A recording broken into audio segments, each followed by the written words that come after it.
Hello everybody, welcome to another episode of the Tiny Mini Acrylic Painting Series. I'm live again. Hello. What's up world? What's up YouTube? Painting live for you from the new studio, and I'm mixing up some colors on my brush to talk to you about the inversion trick. Ooh, this is a very dark. I'm going to add a little bit of white to that. I was going to say that is a very dark sky color, but I've added in lots of blending medium, so we can do with it whatever we want. It's got some blue, it's got some brown, it's got a little bit of what they call mixing white. And mixing white, as the name implies, likes to mix and mingle with other colors. So add some of that, no big deal. You can turn that color right around into something else. No problem. Just gonna add a little bit more blue, a little bit more of the rose to kind of light up this sky as we get towards the bottom. What was I talking about? Oh yeah, the inversion trick. So the inversion trick, I'm not sure if that's the right name for it. I like to call it that. Maybe it's my own invention. I don't really know. But it is this idea that if you're gonna paint a mountain or some rocks or a hill or whatever, when you go in and lay your sky down, you're going to go from dark to light. So dark at the top, or more vivid at the top, and lighter as you get towards the bottom, kind of like what I'm doing right now. See how light we're getting?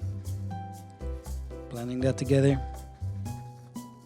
Then as we go and put in our mountain, we're going to go grab that light color that we ended up with.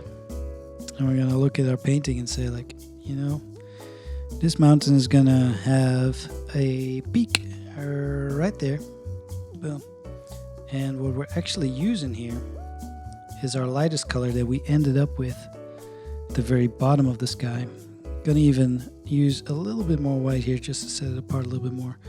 So I added in so much blending medium that it was kind of hard to see. But then as we get to the bottom of this, we're going to try to go back to the color that we had in at the very top and center of the sky. So I'm just grabbing a little bit more blue, a little bit of blending medium, and a little bit of the rose. Just as we get towards the bottom of this hill, we're going to make our way back over to what is this very darkish, darkish purple, I suppose. So a little bit of brown, blue, rose. And before you know it, we've ended up back into our darkest sky color, blending that together a little bit, moving back and forth, up and down.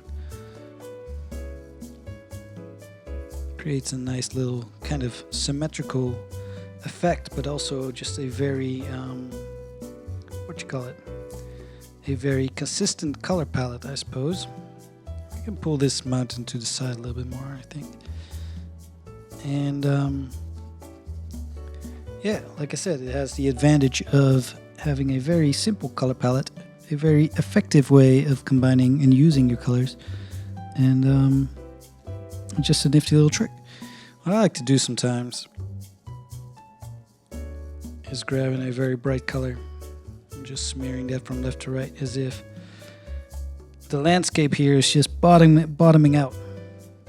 Kind of like reaching a very flat part. It's a nice little highlight right there. Wash the brush. Now we're just going to grab the opposite. It's that dark sky color that I had mixed up earlier. Just going to go right through that and add even a little bit more brown, a little bit more blue, just to darken it up a little bit more. Maybe even a bit more rose too. Very dark. And then right beneath where we dropped that highlight. Boom. Ooh, that's a nice red one right there. More blue, more brown. Mix it up. Another vertical line. Not a vertical line, horizontal line. Boom. There you go. It's a very, very easy way of, maybe there's some farmland here, and it's very square. Some of it might catch a little bit of sunlight. Some of it might not. But either way, we're getting some highlights in there. And a little bit of shadows too. Boom. It's a very quick and easy to give an indication of a farmland here. That's at the very, at the very base maybe of this mountain. Now I do feel like it needs a little something more. Just gonna grab a smaller brush, move into some pure white. Maybe there's just a little bit more hint of snow here on this hill over here on the right side. Would you look at that? A very Japanese looking landscape right here. I worked in a ski field in Hokkaido in Japan for 4 seasons, 4 winters. And this is kind of what the mountains look like out there. It'll be flat 1 minute, and then rolling hills next, and then a big old volcano in the distance like that. Just gonna use a little bit of white here just to set apart maybe this rolling hill from that mountain in the distance. That's cool, I like that. And then going into our dark color, just give a little indication maybe of some trees that are going right there. Just moving this really thin brush, wiggling it up and down every now and then, every couple meters or so. There'll be a tree out there or something. Something like that. Super easy way to create some distance in your painting. Very, very easy. And then last but not least, maybe we want a little bit of texture up front. I'm not entirely sure what or how just yet. I know, maybe there's like something like a fence or something. Maybe there's like, this farmland has a road, and that road has poles like that.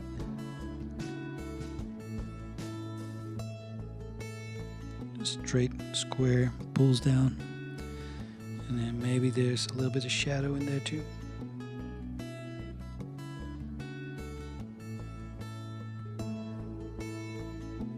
And then maybe to top it off, maybe there's been someone who's been walking here, farmer to check up on his land or whatever,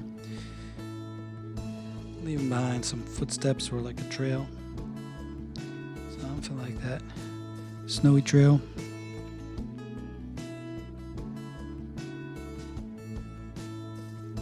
There you go.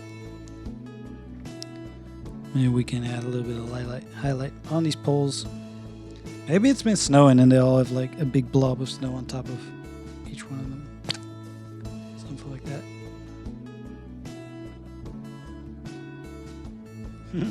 There you go. Kind of texture I was talking about earlier. I needed something there. Maybe there's a little bit of snow on here too. Not too much, just a little bit here and there. Cool, that's gonna be our little painting. Man, that was quick. That was super fun. Hope you all enjoyed it too. Be sure to leave a like, subscribe to the channel if you had a good time watching this video. Maybe you learned something new. And then we will catch you on the next episode. See you later, y'all.